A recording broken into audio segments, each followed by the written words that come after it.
ঢাকা 15 আসনে আজকের এই আয়োজনে আমাদের প্রধান অতিথি, প্রধান আকর্ষণ, যাকে ঘিরে আজকের এই জনসমাবেশ, ডাক্তার শফিকুর রহমান।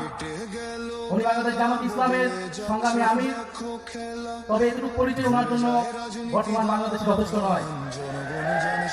দলীয় নির্বাচনের ঐক্যের প্রধান কাণ্ডারি, ফ্যাসিবাদ বিরোধী লড়াইয়ের অন্যতম বীর সেনাপতি, যিনি এই বাংলার মাটিতে দাঁড়িয়ে নির্যাতিত হয়েছেন, ফ্যাসিবাদের বিরুদ্ধে লড়াই করে গিয়েছেন, কারাবরণ করেছেন, মজলুম জননেতা হিসেবে আত্মপ্রকাশ করেছেন।